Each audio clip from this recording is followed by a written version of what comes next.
हिंदी में यूपीएससी की तैयारी से संबंधित प्रोग्राम्स को देखने के लिए सब्सक्राइब करें स्टडी IQIAS हिंदी। अभी हम पिछले दिनों ही डिस्कस कर रहे थे कि भारत जो है, भारत के तट पर एक समुद्री तूफान हमको देखने को मिला है और उस समुद्री तूफान को हमने एक नाम दिया था, मोंथा। अब भारत जो है, भारत के आसपास या एशिया सब कॉन्टिनेंट पे जितने भी समुद्री तूफान आते हैं, उन समुद्री तूफानों को हम साइक्लोन या चक्रवात के नाम से जानते हैं। समुद्री तूफान क्या होते हैं? जब समुद्र की लहरें तेज गति से चलने लगती हैं और एक बवंडर टाइप का वो बना लेती हैं लो प्रेशर के कारण, तो हम उनको समुद्री तूफान के नाम से जानते हैं। अभी रिसेंटली एक देश है जमैका, इस जमैका के पास में एक हरिकेन आने वाला है। अब हरिकेन क्या है सर? हरिकेन भी एक समुद्री तूफान है। फिर भारत में इसको साइक्लोन कह रहे हैं, चक्रवात कह रहे हैं, और जमैका जो करेबियन आइलैंड्स है वहाँ इसको हरिकेन क्यों कह रहे हैं? क्योंकि समुद्री तूफानों को अलग अलग स्थानों पर अलग अलग नामों से जाना जाता है। जैसे कहीं पर हरिकेन कहते हैं, जो आप लोग देखेंगे अमेरिका, अटलांटिक ओशन के आसपास जो देश हैं, चाहे वो नॉर्थ अमेरिका, करेबियन आइलैंड, यहाँ जो भी समुद्री तूफान आता है आप उसको हरिकेन के नाम से जानते हैं। ये बहुत ही तीव्र गति के होते हैं। इसी तरीके से अगर आप पैसिफिक ओशन की बात करें, ईस्टर्न जो एशिया साइड वाला रीजन है, यहाँ कोई भी समुद्री तूफान आते हैं, उन समुद्री तूफान को आप लोग टाइफून के नाम से जानते हैं। तो अभी रिसेंटली करीबियन आइलैंड के बहुत सारे देशों में एक समुद्री तूफान हरिकेन हिट करने वाला है, इसका भी नाम रखा गया है। चलिए समझने की कोशिश करते हैं इसके सारे डिमेंशन, कहाँ बना, कितनी स्पीड से आएगा और क्या इसके इम्पैक्ट रहेंगे, हर एक बात को। आप लोगों का स्वागत है। मेरा नाम है गौरव शर्मा। हम आपसे जनरल स्टडीज़ के ढेर सारे टॉपिक डिस्कस करते हैं। आप इसको जियोग्राफी और डिजास्टर मैनेजमेंट के टॉपिक में यूज़ कर सकते हैं। साइक्लोन से संबंधित जब भी कुछ लिख रहे होंगे वहाँ पर आप इसको बहुत बढ़िया तरीके से यूज़ कर पाएंगे। ये एक इमेज आपको दिखाई दे रही होगी। इस इमेज में ये बवंडर टाइप का आपको दिखाई दे रहा है। हम इसको बोलते हैं समुद्री तूफान, है ना? यही आपके पास कहलाता है समुद्री तूफान।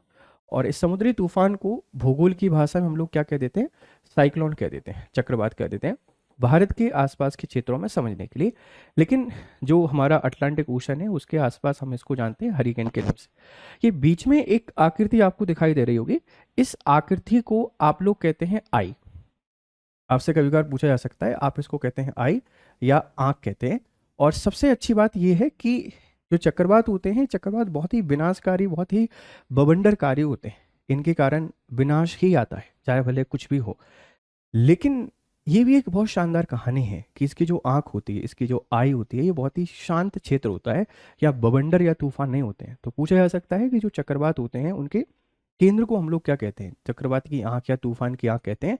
और इस बार हरिकेन में ऐसा पहली बार हुआ कि कुछ साइंटिस्टों ने इसके अंदर जाकर इसके चारों ओर के फोटो को क्लिक किया। इस बात को भी ध्यान रखिएगा। अब ये दूसरा डायग्राम आपको दिखाई दे रहा होगा, इसमें आप देख पा रहे होंगे कि जमैका से टकराएगा 2025 का सबसे ताकतवर तूफान मेलिसा। इसका नाम क्या है? मेलिसा। हवा की गति 242 किलोमीटर प्रति आवर है। 6 लाख से ज्यादा लोग ऊंची जगहों पर भेजे गए हैं। मतलब कितना तीव्र होना चाहिए कि 6 लाख से अधिक लोगों को अपनी जगह से डिस्प्लेस करके दूसरी जगह भेज दिया है। स्पीड देखिए, इतनी तेज गति से पानी चलेगा, जब समुद्री तटों से टकराएगा तो फिर क्या स्थिति होगी, आप समझने की कोशिश कीजिए। कितनी तीव्र गति से पानी है। जब ये समुद्रों से, जब ये स्थलीय भूभागों से टकराएंगे तो सीधी सी बात है कि जान माल की हानि होगी। फ्लड एक सबसे बड़ा कॉज है कि फ्लड आ जाता है। मत्स्य पालन करने वाले जो मछुआरे हैं उनके लिए बहुत नुकसान होता है। बहुत सारी मछलियाँ सीधे मैदानी भागों में आ जाती हैं। मछली पकड़ना और अपने मार्केट को चलाना और एक साथ बहुत सारी मछली आ जाना एक बहुत खतरनाक घटना है। इसी के साथ में बहुत सारा समुद्री जो मलबा होता है, सेडिमेंट होते हैं, वो भी मैदानी भागों में आ जाते हैं और फिर इसके बाद हमको सफाई करने में बड़ी परेशानी होती। तो मेलिसा कहाँ आ रहा है? आप बता देंगे जमैका। जमैका कहाँ पर है? तो आप लोग बता देंगे जमैका एक करेबियन आइलैंड है। देखिए करेबियन देश है, इस तरीके से कुछ आपको दिखाई दे रहा है। ये इसकी आंख है और ये कितना विनाशकारी, कितना प्रलयकारी इसको यहाँ पे दिखाया गया है और इतना ही खतरनाक ये है, ध्यान रखिएगा। तो भारत में कौन सा साइक्लोन आया है रिसेंटली, इसका जवाब आप कमेंट बॉक्स में मुझे देंगे, ध्यान रखिएगा। और एक बात और आपने मुझे बतानी है कि जो ट्रॉपिकल साइक्लोन होते हैं, ये ट्रॉपिकल साइक्लोन सबसे ज़्यादा कब बनते हैं, इसका आंसर भी आप लोग मुझे कमेंट बॉक्स में दीजिएगा। तो बेसिक हमने आपसे इसका डिस्कस कर दिया है। आगे बढ़ते हैं, ठीक है? आगे बढ़ते हैं और आगे कहानी को समझते हैं। आप अगर इसके नोट्स डाउनलोड करना चाहते हैं तो इस ग्रुप को ज्वाइन कर लीजिए। यहाँ पर आपको पीडीएफ मिल जाएगा। पीडीएफ के साथ में ढेर सारी अपडेट जो होती हैं वो अपडेट भी आपको मिल जाएंगी। तो ज्वाइन दिस टेलीग्राम ग्रुप, यहाँ पे आपको सारी अपडेट मिल जानी है, ठीक है? चलो भाई। हरिकेन मेलिसा 24 घंटे में कैटेगरी 5 का तूफान, ये कैटेगरी 5 का तूफान बनेगा। और कैटेगरी 5 के तूफान का मतलब क्या है? सबसे विनाशकारी, है ना, ये बहुत ही डिस्ट्रक्टिव होगा। सबसे विनाशकारी तूफान की श्रेणी में हम इसको रख रहे हैं। और आप देख सकते हैं कि कुछ ऐसा दृश्य आपको दिखाई देगा। ये जो क्षेत्र हैं, मतलब जहां इसके आने की संभावना है, वहां कितनी भयावह स्थिति आपको दिखाई दे रही है। और पानी की तीव्रता को समझिए, देखिए यहाँ भी ये आंख आपको दिखाई दे रही है, और ये पानी इस तरीके से घूम रहा है, इस तरीके से घूम रहा है। और इसके पीछे कारण क्या है? कैरियोलिस इफेक्ट, कैरियोलिस फोर्स।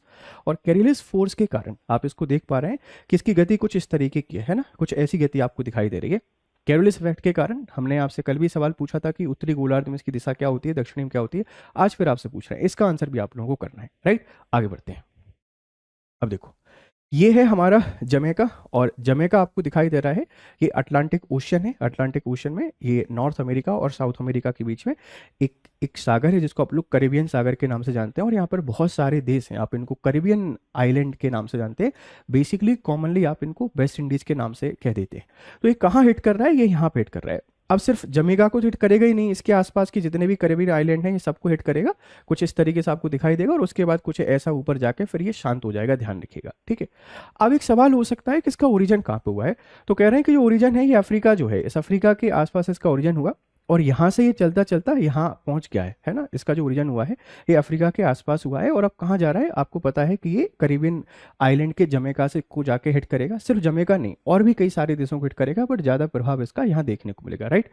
कहते हैं कि इसकी जो उत्पत्ति है वो उत्पत्ति अक्टूबर के इनिशियल फेज में हो गई थी, लेकिन जो टेम्परेचर डिस्टर्बेंस के कारण अब ये काफ़ी तीव्र हो गया है, और जमैका में बहुत ज़्यादा नुकसान या बहुत ज़्यादा हानि हमको देखने को मिल जाएगी।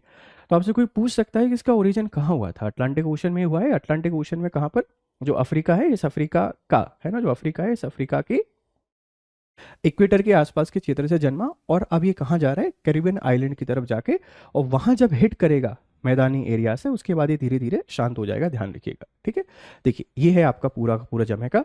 जमैका में आपको बहुत सारी चीज़ें देखने को मिल सकती हैं। आप इसके में आपको देखिएगा, या ड्राई हार्बर माउंटेन आपको देखने को मिल रहा है, स्पेनिश टाउन है, किंगस्टन दिख जाएगा, ब्लू माउंटेन आपको देखने को मिलेंगे, ठीक है।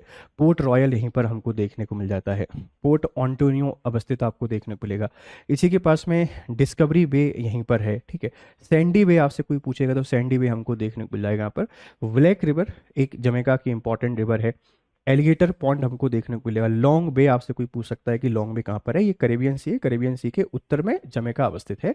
और जमैका की जब भी बात आती है तो उसेन बोल्ट का नाम हमेशा आता है। उसेन बोल्ट जमैका से आते हैं, और गोल्ड जीतने के मामले में उनसे आगे शायद ही कोई फिलिप ही बस हैं शायद, या कोई और है तो प्लीज़ मुझे आप बताइएगा।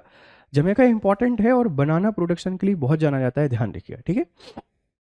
तो ये जमैका के बारे में थोड़ा सा आप दूर लिख दीजिए, समझ लीजिए कि क्या क्या हमको यहाँ पे देखने को मिलेगा, कहाँ पर ये अवस्थित है, याद रखिएगा।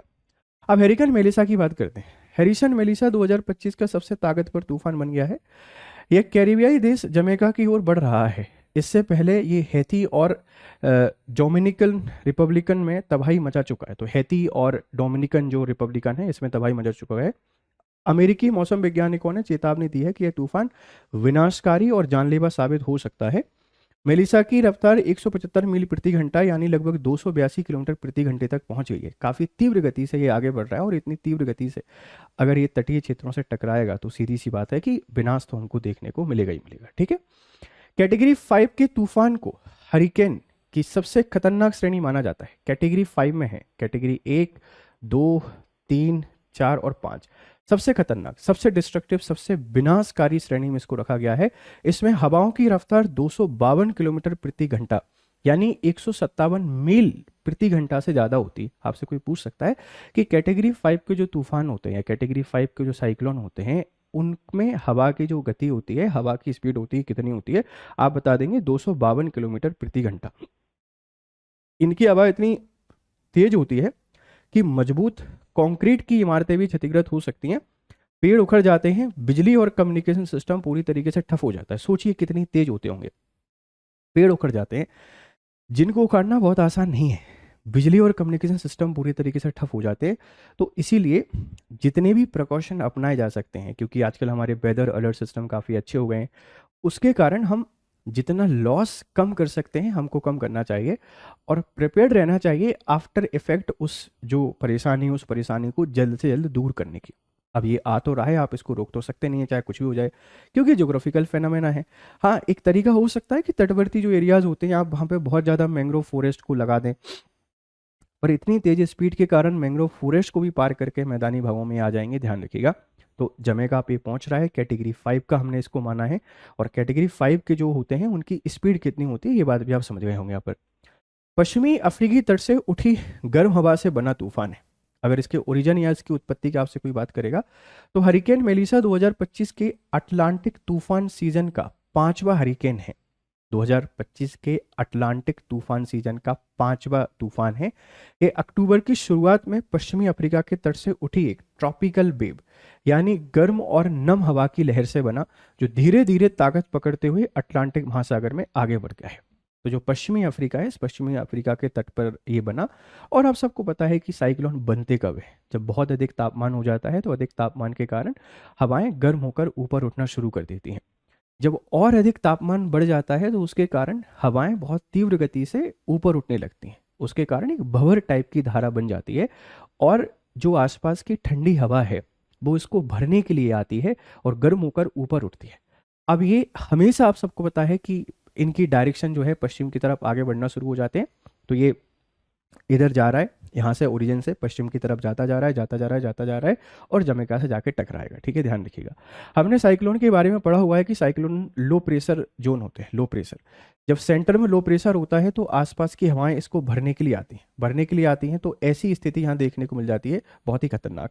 और इसके कारण हवा ऊपर उठने लगती, ऊपर उठती, और ऊपर उठती है तो बादलों से टकराने के बाद बारिश भी कराती है। तो जब भी साइक्लोन आएंगे, ट्रॉपिकल साइक्लोन आएंगे, बारिश हमको जरूर यहाँ पर देखने को मिलेगी, ध्यान रखिएगा। ठीक है, मेलिसा नाम विश्व मौसम संगठन WMO की 6 साल में दोहराई जाने वाली सूची से लिया गया है। अब जैसे इसका IMD या जो हमारा इकोनॉमिक एंड सोशल एसोसिएशन है एशिया पैसिफिक की, उसने नाम नहीं रखा है, इसका नाम WMO के द्वारा लिया गया है। इससे पहले 2019 में मेलिसा एक कमजोर तूफान था, इसीलिए उसका नाम रिटायर नहीं किया गया है। अब कितना बढ़िया सवाल बन सकता है कि क्या पहली बार मेलिसा आया है? नहीं, पहली बार नहीं आया।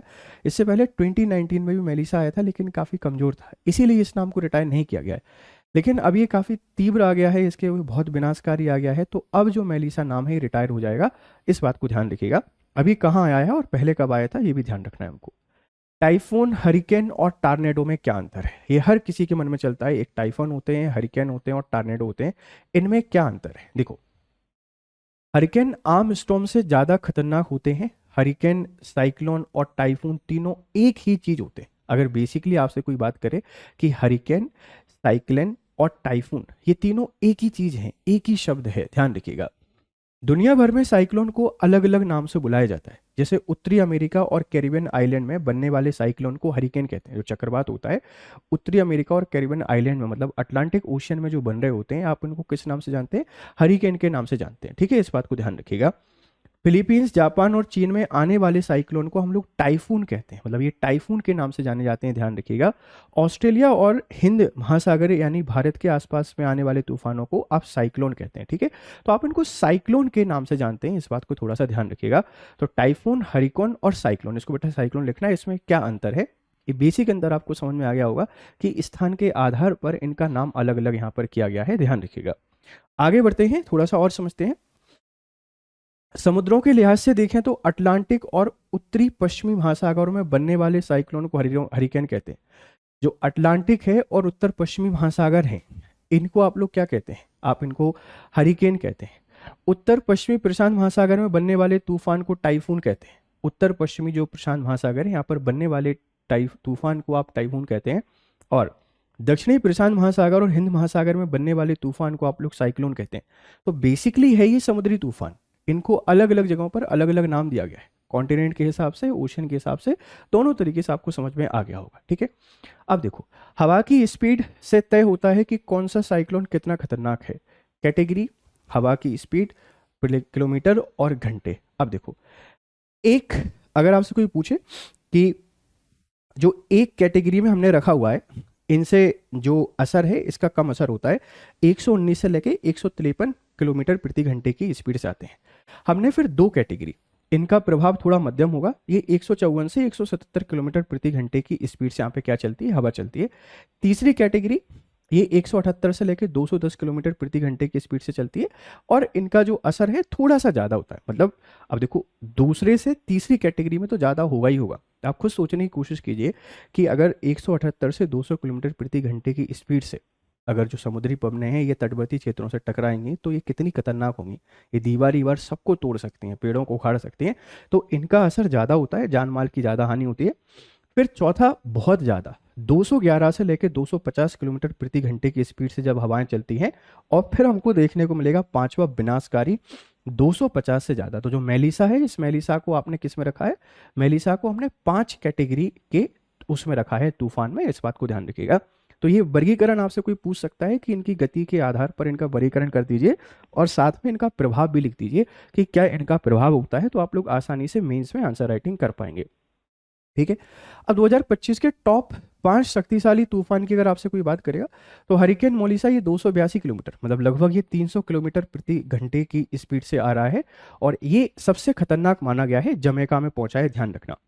सुपर टाइफून रागासा ये 265 किलोमीटर की स्पीड से आया था, इसने फिलीपींस में भारी तबाही मचाई थी। तो पहले नंबर पर कौन है, मेलिसा है, 282 लगभग 300 किलोमीटर प्रति घंटे की स्पीड से चला है और ये जमैका में जाकर इसने तबाही मचा रहा है। मतलब तबाही तो और जगह ही मचाई है, बट मेन तबाही कहाँ मच रही है, जमैका में।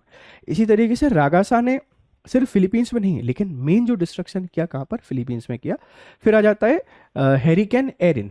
एरिन, इसकी गति 260 किलोमीटर प्रति घंटे थी, इसने अमेरिका में तबाही मचाई थी। तो एरिन ने कहां पर तबाही मचाई है, आप लोग बता देंगे, इसने तबाही मचाई है एरिन में, राइट। साइक्लोन एरोल ये 260 किलोमीटर प्रति घंटे की स्पीड से चला था और इसने ऑस्ट्रेलिया में तबाही मचाई थी। और टाइफून हम्बर्टो ये बरमुडा में पहुंचा था 241 किलोमीटर प्रति घंटे की स्पीड से। आप मुझे बताइएगा कमेंट बॉक्स में कि इंडिया में 2025 में इंडिया भारत के आसपास कौन कौन से तूफान आए हैं 2025 में, इनका आंसर आपने कमेंट बॉक्स में करना है। ठीक है, याद रखिएगा। ये हमारा एक फाउंडेशन बैच है प्रतिज्ञा प्लस, इसमें दिवाली एक्सटेंशन सेल जो है वो चल रही है, आप इसका हिस्सा बन सकते हैं, बढ़िया तरीके से पढ़ाई कर सकते हैं। इसका हिस्सा बनिए और अपने सपनों को पूरा कीजिए स्टडी IQ के साथ। साथ में अपना टेलीग्राम चैनल है, आप इसको ज्वाइन कर सकते हैं और यहाँ आपको अपडेट एंड ऑल मिल जाएंगे। मुझे पूरी उम्मीद है कि ये पूरा डिस्कशन आपको समझ में आया होगा। कुछ चीज़ें देखो रह ही जाती हैं कभी ना कभी, तो उनके लिए थोड़ा सा माफ़ किया करें। चलिए फिर मिलते हैं आप लोगों से, तब तक खुश रहें, मस्त रहें, have nice time, good day to all. Hindi में UPSC की तैयारी से संबंधित प्रोग्राम्स को देखने के लिए सब्सक्राइब करें स्टडी IQ IAS हिंदी।